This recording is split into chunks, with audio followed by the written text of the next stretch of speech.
Student all of you, आपका महाविद्यालय Shahzada Muslim Mahavidyalaya Karma Bahupura Ghazipur BEd first semester के छात्रों के लिए आपके सब्जेक्ट का नाम है अधिगम के लिए आकलन। अधिगम के लिए आकलन, और इसमें मेन टॉपिक आप लोगों का है कि आप लोगों को जो मुख्य रूप से पढ़ाना है आइजेक का वर्गीकरण। आइजेक का वर्गीकरण तंत्रिका रोगियों के आधार पर अगर कहा जाए तो हम लोग 3 वर्गों में बांटते हैं।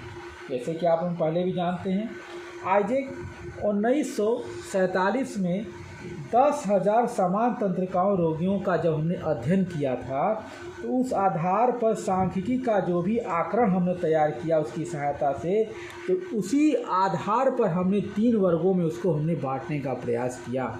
पहला हमारे पास में अंतमुखी बहिर्मुखी है हमारे पास में। सेकेंड है हमारे पास में स्नायु विकृति स्थिरता, और थर्ड है मनोविकृता की क्रियाएं।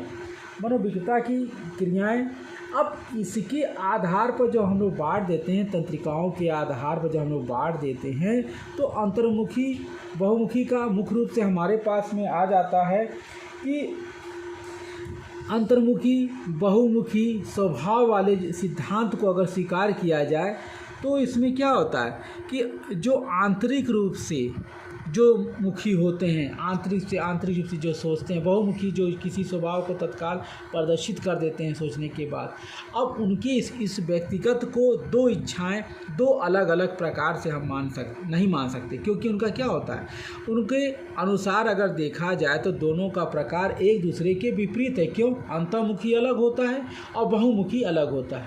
अंतर्मुखी जो होता है आंतरिक सोचता रहता है, बहुमुखी फटना कह देता है।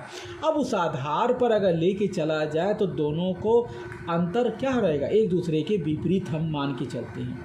इन्हें एक साथ मिलाकर रखा जा भी सकता है, क्योंकि सामान्य स्थिति के आधार पर ही इनको रखा जा सकता है और कोई स्थितियाँ बनती नहीं हैं।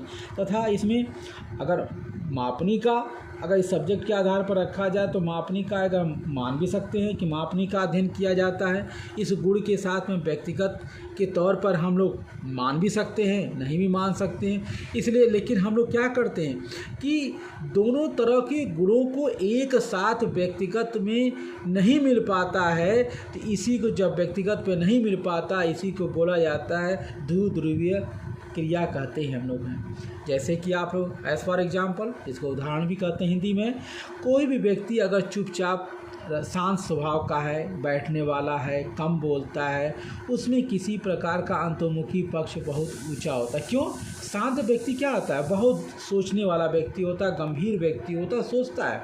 इससे कोई भी व्यक्ति इससे अलग से अधिक मिलना जुलना पसंद नहीं करता है, उसे बहुमुखी कहते हैं। तो क्या होता है, बहुमुखी अलग तो इसमें बहुमुखी जो पक्ष होता है बहुत अधिक ऊंचा होता है। नेक्स्ट टॉपिक हमारे पास में आता है स्नायु विकृति स्थिरता के आधार पर। स्नायु विकृता के आधार पर अगर हम लोग रखते हैं, आइजेक ने व्यक्तियों को 2 ध्रुवों या 2 सिरों के आधार के रूप में हमने स्पष्ट करने का प्रयास किया है। क्योंकि अगर आइजेक ने जब व्यक्ति को 2 ध्रुव मतलब 2 विचार के आधार पर अगर हम उसको स्पष्ट करेंगे तभी पता चलेगा कौन व्यक्ति किस प्रकार से सोच सकता है, समझ सकता है, उनके सिद्धांत क्या हैं। तो उनके सिरों वालों में संवेगिता नियंत्रण का कम दुर्बल इच्छा शक्ति विचारों की क्रियाओं में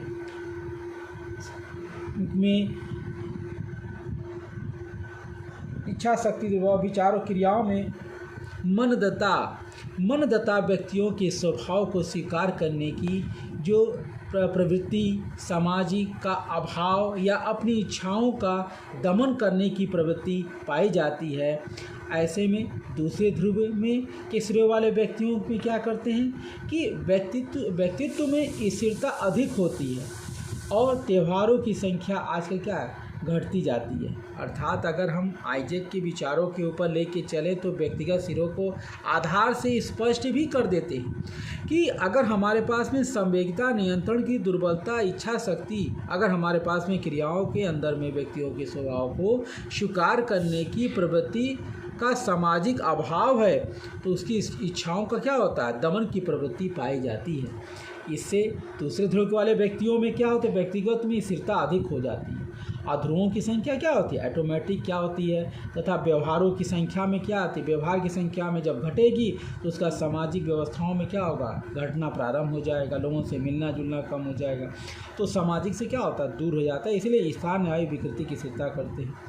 मनोविकृता, आइजैक के अनुसार अगर मनोविकृति वाले व्यक्तियों को अगर मान के चला जाए तो एकाग्रता जो स्मृति हमारे पास में जो रहती है उससे स्पष्ट हो जाता है कि क्षीण स्मृति का, क्रूरता का गुण अधिक पाया जाता है। ऐसे व्यक्तियों में असंवेदनशीलता, दूसरे के प्रति सौहार्दपूर्ण संबंधों का अभाव, खतरों के प्रति असतर्कता, सृजनात्मक, ये सब क्या हैं कि सबका हमारे पास में एक अभाव उत्पन्न होता है। और दूसरे के दौर पे अगर हम इकट्ठा कर लेते हैं या दूसरे के प्रति के अगर हम लोग सोचते हैं, विचार या क्रिया करते हैं दूसरे सिरे में, तो की ओर अगर हम बढ़ते जाते हैं तो प्रथम सिरे के गुणों की मात्रा कम होगी और दूसरे सिरों की मात्रा क्या होगी, बढ़ती चलती चली जाती है। इसीलिए जब प्रथम सिरों की मात्रा कम होती है तो नैतिकता और आदर्शवादी की मात्रा बढ़ने लगती है। और हमेशा कोई भी व्यक्ति होगा मनोविकता के अंतर पे कि हमेशा अगर करेगा सामाजिक पृष्ठभूमि के आधार पर अगर उत्पन्न करता है तो वहाँ पे क्या है, नैतिकता को सबसे आगे रखेगा, आदर्शवाद को सबसे ज़्यादा रखेगा। क्योंकि नैतिकता क्या होता है, नैतिकता ही आदर्शवाद समाज का एक नया अंग है और जो समाज के विकास में सहायक भी बनता है।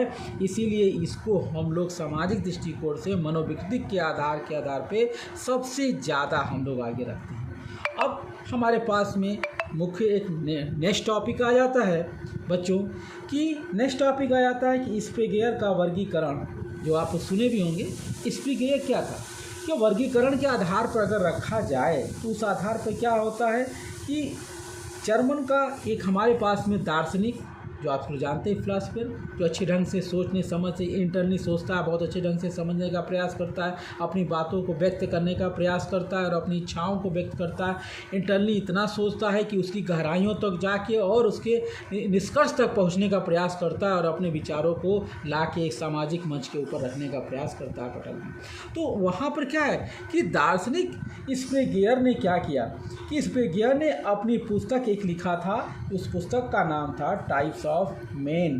टाइप्स ऑफ मेन में व्यक्तियों की उनकी रुचि, उनकी मनोइच्छा, अभिव्यक्ति, सामाजिक क्रिया, स्थिरता के आधार पर अगर उसने उसके अंदर व्यक्त किया, असामाजिक इच्छा अभिव्यक्ति के आधार पर जब हम व्यक्त करेंगे तो उसमें कई हमारे पास में तरीक़ाएँ आ जाती हैं जिसको हम 6 वर्गों में बांट सकते हैं। पहला हमारे पास में आता है सैद्धांतिक, दूसरा आता है आर्थिक, तीसरा आता है सामाजिक, चौथा आता है राजनीतिक, पांचवा आता है धार्मिक, छठा आता है हमारे पास में संदर्भात्मक, और संदर्भात्मक के साथ में हमारे पास में और तो इनके साथ में जितने हमारे इस पर घटक उत्पन्न होते हैं स्पिगेयर का वर्गीकरण, ये क्या है, उनके घटक हैं। सैद्धांतिक, ऑटोमेटिक आप लोग जानते हैं कि सैद्धांतिक विचारधारा वही होते हैं, जिनको वही व्यक्ति होते हैं जो दार्शनिक वैज्ञानिकों के प्रकार से अगर हम व्यक्त करते हैं। उनका क्या होता है, एक जीवन में मुख्य रूप से सिद्धांतवादी होते हैं और अपने कार्यों को अच्छे ढंग से करने का प्रयास करते हैं। आर्थिक, जो व्यक्ति आर्थिक मूल्यों का सर्वोपरि मानते हैं, प्रत्येक कार्य में का लाभ मूल्यांकन करते हैं और धन का क्या करते हैं, इकट्ठा करते हैं। जैसे व्यापारी, उद्योगपति, ये सब क्या होते हैं, आर्थिक इकोनॉमिक स्ट्रक्चर अपना तैयार करते हैं, उसी आधार पर समाज को एक नया रूपरेखा दिखाने का प्रयास करते हैं। उसी पर एक नया घटक तैयार होता है सामाजिक, जिसको सोशल के अर्थ को तो अच्छे ढंग से आप समझ ही रहे होंगे कि सामाजिक सोशल क्या होता है। सामाजिक कार्यों में क्या होता है कि जो समाज, अर्थात कहने का मतलब कि सामाजिक कार्यों में रुचि को उत्पन्न करना, समाज के कल्याण की भावना को जागृत करना, दयावान बनाना और मानवता में विश्वास करना और धर्म के रास्तों पर चलना। सामाजिक व्यक्ति इसी श्रेणी के अंतर्गत आते हैं, जो समाज के अंतर्गत हर व्यक्तियों को जोड़ता है, वो सामाजिक स्थितियाँ उत्पन्न हो जाती हैं। और नेक्स्ट टॉपिक आता है आपके पास में राजनैतिक आता है। राजनीतिक को अगर रखा जाए तो जहाँ पर क्या होता है, जिसको आप लोग अधिगम या आधिपत्य या सत्ता का इच्छुक जो व्यक्ति होता है, जो सत्ता की लालच या समाज की सेवा या अपने को समाज में एक नया अंग दिखाना और समाज को नए रास्तों पर चलाने का प्रयास करता है, तो ऐसे व्यक्ति क्या होते हैं, वो सत्ता का इच्छुक होते हैं। प्रभुत्व को नियंत्रण करने की भावना भी उनके अंदर जागृत होती है, जिससे कि व्यक्तियों में एक श्रेष्ठता उत्पन्न होती है और एक उसी से क्या होता है कि समाज को एक सही रास्ते पर चलाने के लिए मार्गदर्शक देने के लिए राजनीतिक पटल का भी होना अत्यधिक आवश्यकता हमारे जीवन में पड़ती है। अगला पॉइंट हमारे पास में आता है धार्मिक, रिलीजियंस जिसको हम लोग कहते हैं।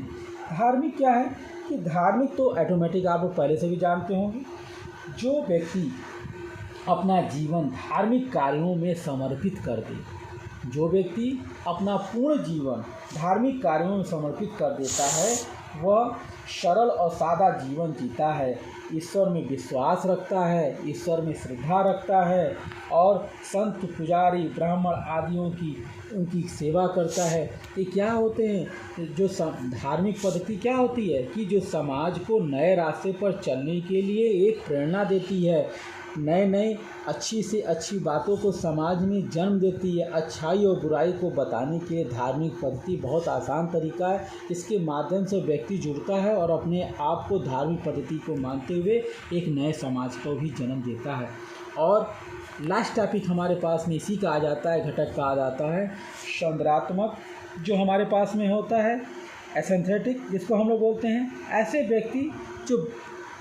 व्यक्ति जो सौंदर्य के प्रेमी होते हैं, प्रत्येक वस्तु को कलात्मक दृष्टिकोण में से रखने जैसे गुण रखते हैं, वो व्यक्ति क्या होते हैं, सौंदर्यात्मक क्या होते हैं, जिसको कहा जाता है चित्रकार, चित्र बनाना, साहित्यकार, अभिनेता आदि ऐसे श्रेणी के व्यक्तियों को हम लोग सौंदर्यात्मक में रखते हैं।